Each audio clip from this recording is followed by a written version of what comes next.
자, 여러분 지금 우리가 문학 패스트트랙에서 소설론 파트를 보고 있는데 갑자기 왜 고전시가가 들어오냐는 거냐면, 잘 봐요 여러분.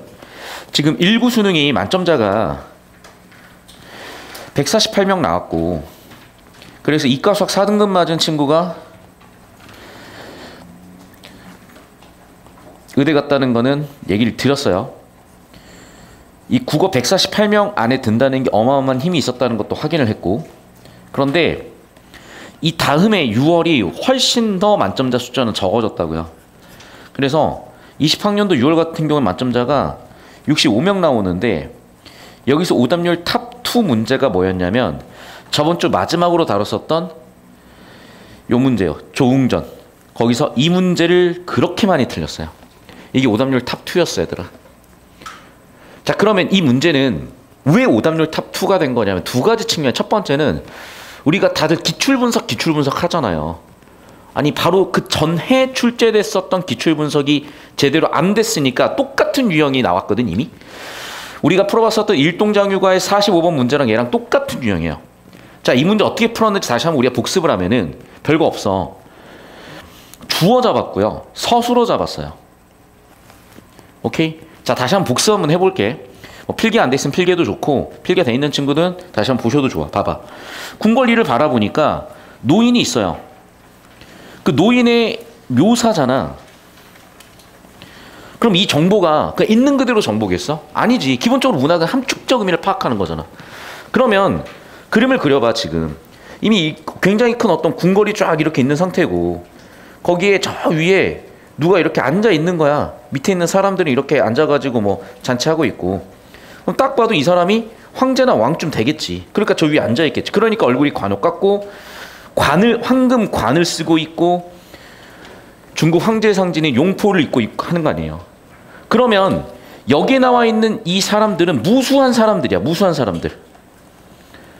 그러니까 잔치 중에 임금이 또는 황제가 잘 놀고 있군 이렇게 내려다보고 있는 거라고 지금. 됐어요? 그런데 임금은 솔직히 좀 외롭기도 할 거야. 왜? 저 멀리서 이렇게 있으면은 그래 내가 대적이야 는 있겠지만 지들끼리 막 웃고 떠들면 나도 궁금할 거 아니야. 그래서 봐봐. 맨 윗자리에 앉은 보이죠? 위에 앉은, 맨 윗자리에 앉은 그 노인이 이 제왕이겠지. 근데 봐, 사람들이 어때? 막 재밌게 얘기를 해. 주어, 서브젝트 S. 사람들이 망고역대를 막 재밌게 하는 걸 봤어. 그걸 봤으니 이 제왕은 어떻게 되겠어? 궁금하지. 왜 안 들리니까. 저 멀리 있으니까. 그러니까 이 제왕이 뭐라고 하겠어요? 야, 좀 얘기 좀 해봐. 야, 니네 공을 밝혀서 올려봐라. 라고 이 사람이 지금 명령을 했잖아요. 그럼 명령에 대한 대답으로 각자 앉은 사람들이 공을 밝히는 글을 올린 거잖아. 그럼 봐봐. 글을 올렸으니 이 글을 본 사람은 누구겠어? 제왕이죠. 그래서 여러분, 그 공적에 대답한 사람은 다시 한번 얘기하지만 제왕이라니까요. 근데 제왕이 뭐라 그랬어? 저는 이라고 하니까 여러분 헷갈리는 거야. 왜? 여러분 이건 고전이잖아요. 그러면요 여러분 중의적일 수 있는 거야. 무슨 얘기냐?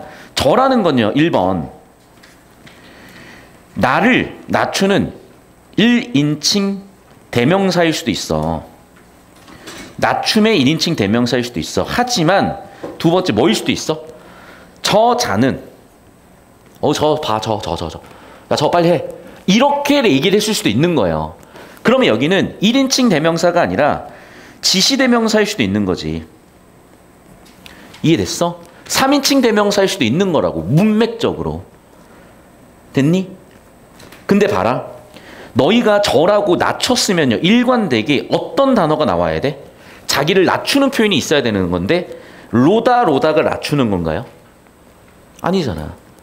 그러면 결국 얘는 낮춤이 아니라 얘겠구나라고 판단할 수 있는 단서가 되는 거고, 또 한 공적을 보고 그러네. 너 보니까 너 제후될 만하다야. 평가를 해주고 있잖아요. 누가? 제왕이. 무슨 얘기야? 주어만 제대로 잡으셔도 정답은 보였다는 거야. 그러면 뭐가 틀렸어? 왜 1번이 틀렸어? 참석자들이 서로의 공적을 평가하고 소리를 듣는 게 아니라 누가? 제왕이 참석자의 공적을 평가하고 있는 거죠. 근데 시중 해설지를 보라니까 이렇게 해설하는 해설지가 찾기 어려울 정도야. 서울대 국어 국문 나왔어도 오해설을 해요. 환장하겠는 거야. 얘기했지, 서울대 국어 국문은 전공자 아니라니까. 국어 교육이 전공자라고. 국어 교육학을 베이스로 한 시험이에요. 오케이? 그러면 봐봐. 이 문제는 결국에는 문장 구조를 잡는 거잖아요. 이거를 영어에서 여러분은 신텍스라고 배운다고. 되게 중요한 거예요. 그리고 기회가 되면 제가 공법에서 다룰 거야. 자, 그럼 이 얘기를 왜 제가 이렇게 엮어놨냐 봐봐. 이게 2019학년도 수능의 45번 문제가 똑같은 문제예요. 문제 풀어보시면 알겠지만. 그래서 49번 문제를 풀기 위해서 얘를 좀 흐름을 잡을 건데 같이 한번 볼 거고요.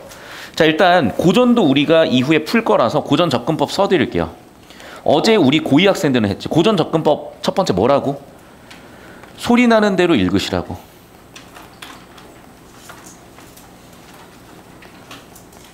그러면요, 현대국어랑 비교 추론이 돼요. 우리가 중세국어 공부해서 뭐 할래? 진짜 평생 못 써먹어요. 내신에서는 유의미하겠지. 수능에서는 안 써먹어. 그럼 뭐야? 여러분한테 길러주려는 건요, 정보 처리 능력. 비교할 수 있고 추론할 수 있는 능력을 길러주려는 거기 때문에 외우고 있다고 전제하고 내는 게 아니라 모르지? 추론해봐. 로 내는 거예요. 알면 더 좋겠지만 알 수 없는 경우라고 칩시다. 자, 세 번째. 문맥이나 한자어를 보면은 어느 정도 역시 의미가 추론이 돼요. 마지막이 제일 중요한 건데 아주 전형적이야, 얘들아. 자, 봅시다. 우리가 지금 여행을 한다고 하면 기본적으로 비행기를 떠올려. 근데 여행은 기차 여행을 할 수도 있고 자동차 여행을 할 수도 있고 배 여행을 할 수도 있고 비행기 여행을 할 수 있어. 근데 생각을 해봐. 그 시절에 조선시대의 해외여행은 수단이 뭐밖에 없어? 배. 맞죠? 물론 이제 중국까지 간다면 걸어서 갈 수도 있었겠고 하겠지. 근데 기본적으로 해외여행 수단은 배였던 거야. 그 얘기요. 그러니까 일본 여행 가는데 또는 일본에 공부 보러 가는데 배를 탔겠지. 그러면 옛날 배가 뭐 대단히 단단했겠냐고요. 뭐 단단은 했겠죠. 그런데 막 폭풍 오거나 뭐 태풍 오면 뭐 어떻게 할 거야? 그럼 그거 그냥 정통으로 맞는 거야. 그런 전형적인 얘기를 하는 것뿐이라고. 그러면 그 전형적인 얘기를 하는데 우리가 이런 거야. 야, 걔는 몸이 씨발 존나 마동석이야 라고 얘기하면 우리 머릿속에 딱 떠오르잖아. 몸이 되게 좋나 보구나. 야, 걔는 얼굴이 완전 차은우야 라고 하면 되게 잘생긴 얼굴이 떠오르는 거잖아. 똑같아요. 그 시대에도 쓰였었던 표현법들이 있겠지. 그런 표현법의 묘사를 통해서 이 사람이 겪었던 일들을 얘기했을 거예요. 봅시다. 그래서 초반부. 그러니까 봐봐. 공간적 배경이 있죠. 배야, 신세를 생각해 보니까 갑자기 신세가 너무 한탄스럽대요. 왜 심란하겠어? 뭐 이유가 여러 가지 있겠지. 어쨌든 이 사람의 내면 심리로 시작을 했는데 대풍, 큰 바람이 일어난 거야. 그럼 바람 때문에 이제 파도가 어마어마하게 치면서 막 물몰아치고 난리가 난 거예요. 그러면 갑자기 나뭇잎이 왜 나와? 배의 상황을 묘사한 거겠죠. 되게 위기겠지, 위기. 막 파도하고 빵 치고 막 바람 불고 난리 나는 거야, 지금. 그래서 배가 파도가 어마어마하게 크게 치니까 배에 타고 있는 사람이 느끼기에는 쑥 내려갔다가 다시 슉 올라갔다가 하면 하늘에 올랐다가 내려가는 그 느낌. 그리고 여기에 이렇게 돛대 달렸을 거 아니에요. 돛대는 어떻게 되겠어? 당연히 바람 때문에 배가 빵빵하게 불렀겠지. 이제 그런 얘기를 하는 거야. 별거 없어요. 그냥. 즉 무슨 얘기예요? 바람 때문에 파도가 크게 치고 되게 자기가 불안한 그런 위기 상황을 얘기하고 있는 것뿐이라고. 그래서 막 이 파도가 치는 모습이 용 같다는 거야. 그러니까 굵은 울에 잠벼락 등 아래서 진동하고 성당고래 동안 용은 물속에서 희롱한다는 그 느낌. 고래가 실제 있겠어요? 고래가 와서 빵 치는 그런 느낌이 들었다는 얘기겠지. 용이 실제 있었겠어요? 용처럼 막 용 위에 탄 것처럼 이런 느낌이라는 얘기겠지. 그러니까 어떻게 돼? 내 방 속에 있는 요강 같은 게 막 자빠지고 난리 났을 거 아니야. 그러니까 이렇게 막 파도가 치고 이렇게 흔들리면 배 타고 가는 사람들이 집 놔둔 게 막 와장창 하고 난리 났을 거 아니야. 그런 얘기겠지. 그러니까 여기까지는 뭡니까? 당연히. 봐. 이것도 기준이 다 있다니까. 내가 항상 세모 치는 이유가 있어. 이윽고에서 바뀌는 거잖아. 여기까지는 뭐야? 그렇죠?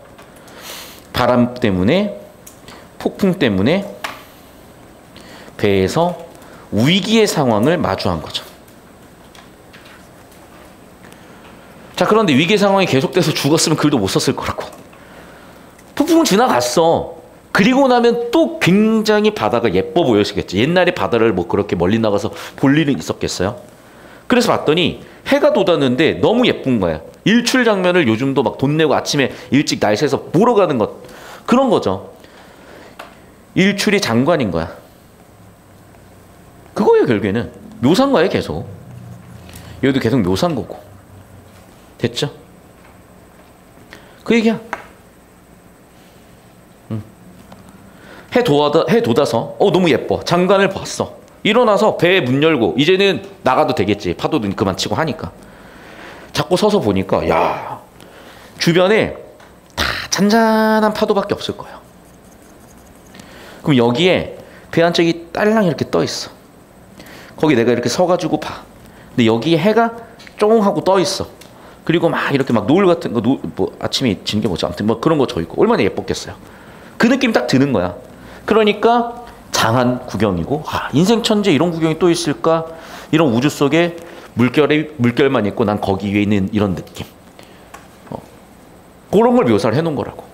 그래서 정리하면은 중략 이전은 두 개의 장면이죠. 첫 번째 어떤 장면이라고요? 네. 폭풍이 불어서 배가 위기에 처한 상황에 대한 묘사와 폭풍이 지난 뒤에 되게 아름다운 장면에 대한 묘사. 끝. 됐죠, 여기까지? 자, 그럼 이제 중략 이후야. 그런데 여기도 지금 A, B, C를 나눠놨는데 이유가 있어. 잘 봐. 이제 저도 사실 이 문제를 되게 헤맸었어요. 그러니까 딱 정확히 기억이 아직도 나. 내가 대전명인 수업 나갔을 때야. 토요일 12시, 잠깐만, 일요일이었나? 토요일 12시 수업이었을 거야. 아니, 죄송해요. 대전명인 수업이 기억났다. 일요일 오후 2시 수업이었어요. 일요일 오후 2시 수업이었고, 솔직히 이 정도 지문이면 30분이면 수업이 끝나야 되거든? 근데 45번을 내가 한 10분 넘게 헤맨 거야. 결국 풀었어요. 그리고 나서 바로 다음 주에 6평이었어. 그래서 대전명인 친구들은 이 45번 문제를 완전히 기억하고 있고 공략법도 완전히 기억하고 있었죠. 너무나 재밌었던 거는 딱 그 다음 주에 목요일에 6평 치고 나서 주말 수업에 대치명인, 천안명인, 분당명인, 부산명인 수업을 다 하고 대전명인을 하는데 대전명인 애들만 표정이 딱 큰 잔치 나왔을 때 밝아지는 거야. 왜? 똑같은 유형 가지고 그 고생을 했잖아, 며칠 전에. 그 대전명인 애들 쌤 그 문제라고 하면서 다 알아먹더라고요. 그 느낌이야, 얘들아. 이게. 잘 보세요. 자, 정확하게 지금 인물은 2명 나와. 그러면 그 행동과 대사의 주체가 누군지 파악을 해야 의미 파악이 정확히 되는 거예요. 근데 사실은 제가 평소에 여기도 문장 구조 잡진 않았잖아요. 근데 얘는 그냥 쭉 갔다가 45번을 틀릴 것 같아서 45번 갔다가 다시 돌아와서 문장 구조 잡는 거라고 생각을 하고 볼게요. 봅시다. 그 중에 승산이가 글을 쓰는 양 바라본 거야. 그럼 바라본 주체는 승산이죠. 그리고 봐봐. 이 필담이라는 건요, 기출에 몇 번이나 나왔는데 글로 쓰는 거야. 그러니까 여러분 이런 거야. 그 요즘도 뭐 여행 다니는 유튜버들 중에 구글 번역기에다가 이렇게 저는 한국에서 온 배인호입니다 라고 얘기를 딱 하면 뭐 갑자기 일본어로 번역이 되고 막 이러면서 소통이 되게 쉽단 말이에요. 그 옛날에 구글 번역기가 뭐냐? 그게 한문이야. 왜? 한중일 삼국 전부 다 한문 문화권이었잖아. 그러니까 한문을 쓰면 말은 안 통해도 뜻은 통하는 거예요. 그러니까 한중일 국적이라는 사람들이 만났으면 써서 표현하는 거고, 이건 이미 기출이 몇 번 출제된 얘기야. 그러니까 글로 써가지고 보는 거야. 그래, 글로 써서 승산이가 글 쓰는 거를 딱 보더니 퇴석 선생님이라고 얘기를 했겠죠. 그럼 봐봐. 승산이가 지금 바라봤죠. 필담으로 써서 배대는 승산이가 자기를 화자로 얘기한 거겠죠. 퇴석 선생님, 글짓기가 유명하시더니 선생님의 빠른 재주 제가 일생 처음 보았더니 제가 정말 대단하시군요. 역시나 기한표로 퇴석인가 합니다. 역시 뭐 챌린저시네요. 역시 랭커시네요. 막 이런 얘기를 한 거야, 예를 들면. 그럼 봐봐. 여기까지의 주체는 두고 다 누구예요? 승산이가 보고 승산이가 대사를 친 거예요. 이해됐어? 그럼 봐. 여기서 청자는 누구겠어? 녹색으로, 파란색으로 가볼게요. 청자는 퇴석 선생이겠죠. 화자는 승산일 거라고. 맞잖아. 야, 내가 내 쓴 글 보면서 야, 역시 나는 존나 글을 잘 써. 이러겠냐고.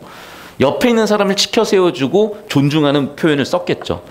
내가 역시 베이노 선생은 수업을 참 잘한단 말이야. 이상하잖아. 그럼 뭐겠어? 역시 저 선생님은 참 수업을 잘하시는 것 같아요. 막 이런 얘기를 하는 거야. 역시 일타시군요. 라고 내가 다른 선생님한테 얘기야 맥락이 맞지? 내가 내 스스로 역시 베이노 선생은 수업을 참 잘해. 라고 얘기하면 되게 웃기잖아요. 똑같은 거야. 그러니까 승산이라는 사람이 태극 선생한테 칭찬을 한 거예요. 자, 그러면 들었어. 뭐라고 해야 돼? 옛날 감성이야. 요즘 감성은 나도 알아 이렇겠지만 옛날 감성은 겸손한 표현을 했겠죠. 그럼 봐봐. 내 웃고 써서 배대 늙고 병든 둔한 글을 얘들아 봐라. 지금 글 쓴 양 바라봤는데 누가 글을 썼니? 퇴석 선생님이 글짓기를 했죠. 퇴석 선생님의 빠른 재주를 보여줬죠.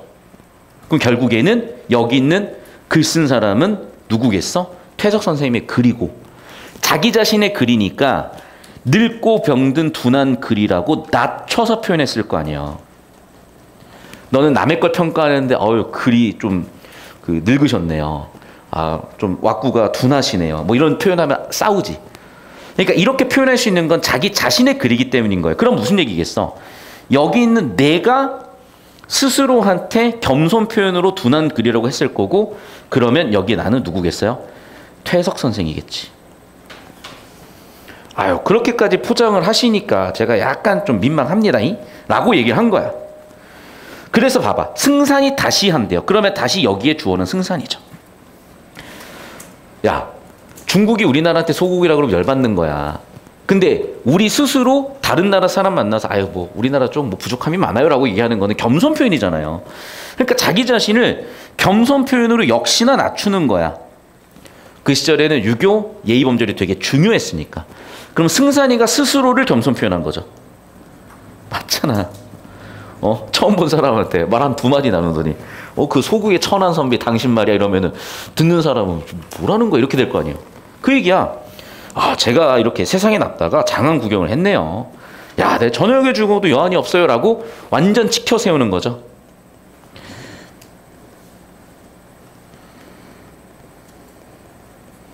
주어는 누구라고? 승산이 주체야. 그러다가 승산이 어디 가서 다시 왔어. 그래가지고 뭘 나서 보니까 돈을 갖다 주는 거야. 잘 봤다고. 돈 받을 일은 아니잖아. 그래서 자, 여기까지는 승산의 행동이야. 왜? 이 태석 선생이 아마 글 쓰는 걸로 되게 유명했나 봐. 그러니까 요즘으로 치면은 축구 기술로 되게 유명했나 봐. 또는 요즘으로 치면은 롤을 엄청 잘하나 봐. 그래서 일본의 롤 선수가 딱 보더니 존나 대박 이러면서 제가 대단한 기술을 받네요 라고 하면서 사례를 하는 거죠. 그래서 승산의 사례를 한 거고 그 돈 받고 보여주겠어요. 그러니까 승산의 사례에 대한 퇴석의 반응이죠. 그럴 필요 없습니다 라고 얘기하면서 나 감격했어. 너 나한테 그 글값을 주는 거야. 나 감동스러운데 그런 건 아니지 라고 예의를 갖춘 거절을 한 거죠. 그러니까 별거 아니에요. 요즘도 다 이렇게 하겠지. 격식 차리는 장소에서는. 근데 격식이 없을 때야. 나 글 좀 써. 뭐 이런 얘기를 하겠지만 격식 있을 때는 자기 자신을 낮춰야죠. 그런 얘기야 사실은. 그럼 봐봐. 결국에는 이 중략 이후의 의미가 명확하게 잡히려면 뭘 잡았어야 돼요? 네. 누가 화자인지가 잡혔어야 돼. 문장의 주어가 누구인지, 목조가 무엇인지, 서술어가 무엇인지가 잡혔어야 되는 거예요. 그리고 이 똑같은 문제가 바로 그 다음에 6월 평가원 25문에 나왔는데 기출분석을 제대로 했다면 그게 어떻게 오답률 탑2겠어요. 그러니까 기출분석을 한다는 건 이런 의미야. 아시겠죠? 유형연습을 한다는 건 이런 의미라고. 같이 풀어볼게요. 그래서 자, 사인가사인 일동장유가에서 화자와 일본인 문인 사이에, 그럼 화자는 누구겠어요? 퇴석이겠죠. 일본인 문인은 누구겠어요? 전승산이겠죠. 필담으로 대화를 한 거야. 글을 써가지고 지금 대화하고 있어요. 구글 번역기 써서 대화하고 있어요. 자, 그럼 봐봐. A는 퇴석이 본정을 씁시다. 퇴석이 글을 쓰고 그걸 승산이 구경을 하고 그런 장면을 시작을 한 거잖아. 자, 2번 선지. 그럼 봐봐. 이 빠른 제주는 누가 글 썼어? 퇴석이 글을 썼잖아. 내가 퇴석이었죠? 그럼 퇴석의 글에 대한 누구? 상대. 여기 상대는 누구? 승산이. 승산이가 정말 대단하십니다라고 고평가를 해줬잖아요. 그런데 평가를 받으니까 민망해. 또 겸손해야 돼. 그러니까 스스로는 뭐라는 거야? 늙고 병든 둔한 글이라고 자신을 낮춤이잖아. 낮추는 이유는 뭐라고요? 겸손의 표현이라고.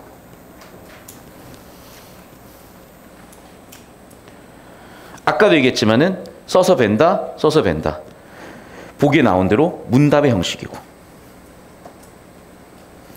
자, 봐봐. 귀한벼로 퇴석은 아까도 얘기했지만 누구야? 퇴석이야. 근데 보세요, 아까. 소구의 천안선비요? 누가 스스로를 낮춘 표현이야? 승산이가 스스로를 낮춘 표현이잖아. 그러면 소구의 천안선비는 누구라고요? 승산이라니까. 동일한 사람이 아니잖아요. 정답 4번이라고. 됐어. 그러니까 주어를 야물딱지게 제대로 잡았으면 당연히 4번이 보이는 문제였고, 여기서 고생을 했거나 이게 익숙했던 문제는 당연히 이 문제에서 꼬일 것 같으면 주어 서술어를 잡은다니까. 내가 얘기했지. 뭐라고? 정보가 뭔가 명확하지가 않아. 그럴 때는 문장 구조 같은 거 잡아보면 도움된다고. P는 problem, S는 솔루션 해결책. P 문제, S 해결책. 뭐라고? 문장 구조를 잡아보거나 정보의 구조를 잡아보면 된다고. 이 지문은 문장 구조 똑바로 잡아보세요. 주어가 누군가요? 제왕이죠? 정답 끝. 문장 구조 똑바로 잡아보세요. 소구의 천안선비를 스스로 지칭한 건 누굽니까? 승산이죠. 당연히 퇴석이 아니고 정답은 4번이구나. 이런 느낌이라고 여러분. 아시겠어요? 자, 복습을 잘 하셔야 돼요. 그러니까 여러분이 지금 어떤 느낌이냐면 이런 느낌으로 공부를 잘 안 해본 것 같아. 무슨 얘기냐면요. 여러분한테 공부라고 하면 내신 공부고 그거는 탐구 과목 암기하는 느낌이에요. 잘 들어. 고1, 2 때까지는 암기가 맞아. 특히 내신은. 근데 고3부터는 EBS잖아. 이제는 시험 범위도. 암기로 절대 안 돼요. 고2 2학기 내신도 이 지역은 다 독서잖아. 암기로 절대 해결이 안 돼. 그래서 여러분이 뭔가 정보를 생각하고 처리하는 그 힘을 길러야 되는 거고, 무슨 얘기인지는 고민하면서 수업 듣고 고민하면서 적용하고 고민하면서 고쳐보고 혼자서도 읽어보고 이러는 수많은 벽을 거치는 과정에서 깨닫게 될 거라고요. 그러니까 여러분 제가 이 블로그에다가 여러 가지 내용들도 얘기했는데 여러분 설마 이걸 모르진 않죠. 근데 모르는 사람이 꽤 있더라고. 저희 조교실에서도 모르는 사람이 있어서 제가 좀 뭐라고 했었는데, 여러분 이게 이제 저희 수강생 중 한 명 성적표거든요. 근데 여러분이 성적표를 볼 줄 몰라. 옆에 있는 이 괄호가 뭔지 알아요? 국어 옆에 있는 저 괄호? 이게 시수야, 얘들아. 그러면 시수 하나짜리 2등급 맞은 애가 있고 시수 4개짜리 1등급 맞은 애가 있어. 근데 이건 단순히 2등급, 1등급의 차이가 아니야. 그러니까 여러분이 평균 등급을 내면요. 분모를 똑같이 만드는데 그게 아니라니까. 시수가 더 많은 걸 고득점 하는 게 등급이 더 올라가는 거야, 당연히. 이해됐어요? 그래서 그 계산식에 대해서 제가 아주 간단한 계산식인데 밑에다 써놨어, 이렇게. 그러니까 예를 들면 국영수, 사과, 한국사 6과목이 2 더하기 2 더하기 2 더하기 1 더하기 2 나누기 6이 아니야. 한국사가 예를 들면 실수가 1이면은 걔는 1로 계산이 돼야 되고요. 국어가 실수가 3면 4로 계산이 돼야 되는 거야. 그러니까 일종의 가중치라고 보면 돼. 그러니까 국영수가 4, 4, 4, 10이잖아요. 그러면 여러분의 공부량은 국어 3분의 1, 수학 3분의 1, 영어 3분의 1 이런 식으로 좀 동등 배분이 돼야 된다고. 근데 대부분의 학생들은 공부의 중심이 다 수학이야. 그래서 주에 3번 수학학원, 2번 영어학원, 국어 1번 이런 식으로 가요. 물론 그렇게 해도 등급이 잘 나온다면 상관이 없어. 근데 그렇게 하다 보니까 어떤 일이 생기냐. 수학은요 뭔가 얘기가 통해요.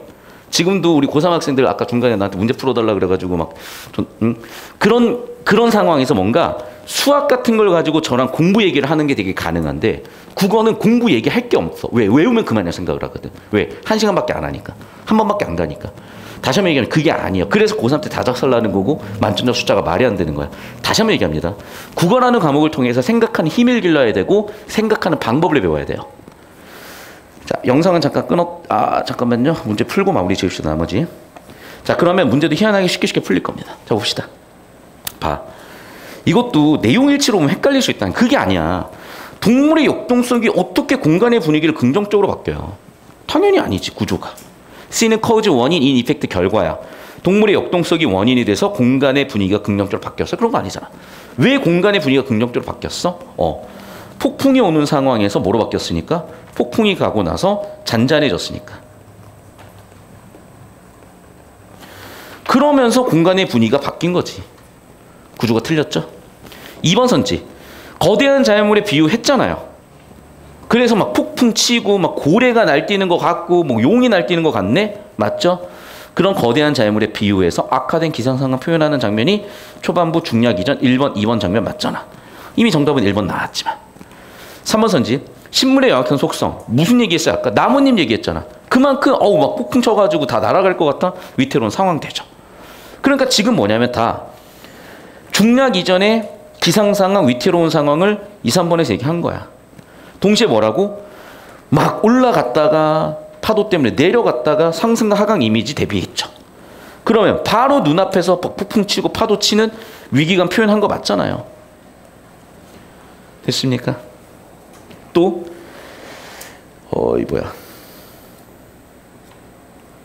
또 인물의 행동을 시간의 흐름에 따라 열과의 상황을 구체적으로 보여주고 있다. 이거는 중략 이후 장면을 보면 되겠죠. 인물의 행동, 글 쓰고 필담하고 시간의 흐름에 따라서 순차적으로 돈 주고 거절하고 보여주고 있잖아. 당연히 중략 이후 장면으로 괜찮죠. 당연히 정답 1번 끝. 왜? 동물의 역동성이 공간의 분위기를 긍정적으로 바꾸는 게 아니라 폭풍과 잔잔해지는 그 장면을 통해서 긍정적으로 바꾼 거니까. 내용 간의 구조 잡아주면 1번 바로 보였고 끝이에요. 44번 보겠습니다. 기억과 니은에 대한 이해. 잘 들어요, 여러분. 여러분이 지금 소수만 수업을 들었는 것에 되게 익숙한 친구들이야. 이 지역 학생들은. 그러니까 다수반 수업을 들어오면 일단 집중이 많이 흐려져. 알아. 아는데 얘들아. 너희가 변하지 않고 그대로 익숙해져 버리면 등급 변화가 없다니까요. 다시 한번 얘기하지만 수능은 이거야 그냥. 수능은 그냥 이거라고. 여러분 왜 대치는요. 잘 들어. 대치의 타클래스 강사들은 전부 다 최소 100명, 200명, 300명 강의실이에요. 왜? 그 정도의 전문성과 준비를 하고 수업을 하고 그런 전문성과 그런 능력을 가지고 여러분의 수능 점수를 끌어올려주는 능력이 있기 때문인 거야. 그러니까 고3 때부터는 개별적으로 맞춰가지고는 좋은 등급 나오기가 쉽지가 않아요. 우리 지금 수능 대비하는 반이야. 다시 한번 얘기하죠. 고3 수능 대비하는 반이고 EBS 고3 내신 대비까지 하는 반이에요. 외우는 건요. 붙들어 놓고 선생님이 조지면 돼. 선생님이 챙겨주면 돼. 근데 생각하는 건 스스로 해내야 된다. 그럼 뭐야? 잘하는 사람 거를 보고 느낌을 받고 인상을 받아서 스스로 생각하고 교정해가는 에너지가 없으면 그건 안 바뀌는 거예요. 근데 여러분 부모님들은요. 여러분을 아직도 그 아기 때 모습으로 기억을 해요. 저도 우리 조카를 보면은 완전 아기 때 모습으로 기억을 하고 있거든. 그럼 어떻게 되는 줄 알아요? 케어가 필요한 건 정말 많아도 중3까지야. 고등학교 3년부터는 애들은 빨리빨리 자기가 판단을 하고 성장을 해서 성인이 되자마자 자기 행동과 자기 행동에 대한 책임과 의무가 있어야 되는 거거든요. 그리고 굉장히 위험성들이 많이 도처에 깔려 있어. 당장 봐봐. 이태원 놀러 가서 깔려 죽어요. 그러면 성인들은요. 성인답게 자신의 행동과 상황을 파악하고 판단할 수 있고 선택할 수 있어야 되는데 아직도 여러분 부모님들은 20살, 21살, 22살이 돼도 아기 때 모습으로 여러분을 기억하면서 자꾸 싸고 도세요. 그게 부모님이 24시간 여러분 쫓아다니고 나이 여러분 60, 70, 80 먹을 때까지 쫓아다닐 수가 없잖아. 지금 빨리 성장해야 되고 15세에서 25세 사이에 이렇게 자아정체성이 형성된 이 시기에 그 경험을 통해서 성장을 해서 얘가 바른 성인으로 고기를 잡을 수 있는 성인으로 고기 잡는 방법을 가르쳐주면서 때때로 거센 파도에도 이렇게 마주할 수 있는 야생에도 생존할 수 있는 그런 능력을 키워야 되는데 그걸 많이 간과하고 계세요. 왜? 내 새끼만 보거든. 저는요 1년에 키워내는 새끼들만 수백 명이에요. 수천 명이에요. 그걸 20년 했어. 수도 없이 봤어요. 잘 생각하셔야 돼. 잘 따라오세요. 자, 기억 니은에 대한 이해 볼게요. 그래서 자 그럼 봐. 이런 것도 평가가 되게 중요해요. 이런 구경 그리고 장한 구경. 그 위쪽 구경은 뭐야? 자연이죠. 아래쪽 구경은 뭐야? 글 쓰는 거라니까. 끝났지. 3번이지 뭐. 자연 글 쓰는 거 끝. 됐어. 이런 핵심적인 게 보이셔야 된다고. 아시겠죠? 자, 영상은 잠깐 끊었다 가겠습니다. 선생님 이거 송풍